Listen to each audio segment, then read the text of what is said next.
So, if you are staring at your bedroom ceiling at like 2 a.m. right now, physically exhausted but mentally mapping out Thursday's schedule, well, this deep dive is a rescue mission specifically for you.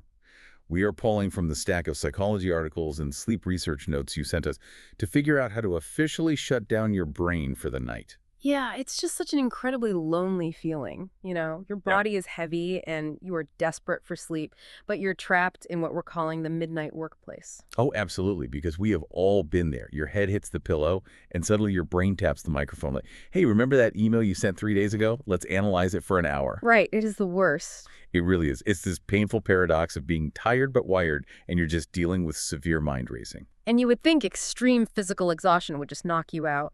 But it is actually the sudden drop in activity that causes the issue, driven pretty much entirely by your stress hormones. Wait, really?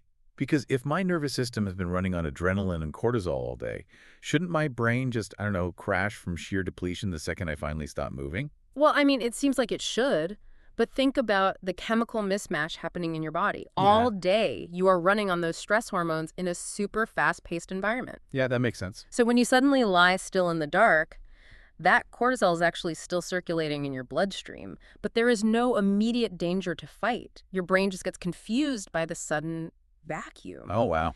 Exactly. So it starts scanning your memory for a threat to justify why you're still chemically stressed, which ultimately forces you to ruminate on work as this weird, misplaced survival mechanism. Okay, wait. So when my immediate reaction is to tightly squeeze my eyes shut and just silently scream at myself to stop thinking, I'm basically confirming to my brain that there is an active threat to worry about. Yes, exactly. It's like the white bear phenomenon, right? Where trying absolutely not to think of a white bear just makes you see them everywhere. Right. The trap of forced quieting backfires every single time. Your brain simply cannot accept a blank space or an unresolved threat. It demands a narrative conclusion. Hmm. Psychology actually calls this the Zeigarnik effect, which is our natural tendency to cling to unfinished tasks. So unless you officially close the file on your day, your brain just refuses to let it go. Okay, so since forcing the brain to shut up clearly backfires, and we can't just like think our way out of the Zeigarnik effect, we obviously have to physically show the brain the story is over. Right, exactly. And looking at your notes, this is where the shutdown ritual comes in. Like 30 minutes before closing your laptop, you do a massive brain dump. Yes, I highly recommend that. You open a physical notebook and just write down every worry, every pending task, and a step-by-step plan for tomorrow. The physical act of putting ink on paper is really what matters there.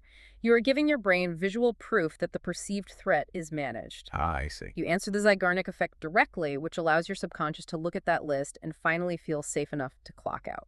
Oh, I love that. So it's literally like hitting save on a video game before turning off the console. You don't have to keep the whole game loaded in your RAM all night. That is a perfect analogy. And then you finalize that separation at home with a sensory bridge.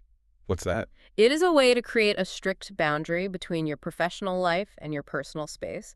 So you take a hot shower to physically wash the day off, change out of your work clothes immediately, and never, ever do work in bed. Right, you have to keep it a sacred space. Exactly. The bed has to remain a relaxing, safe environment. So, the next time you find yourself staring at that ceiling, remember, you do not have to fight your brain. You just need to give it the structural tools to feel safe letting go. It really does leave us with a strange realization to chew on, though. What do you mean?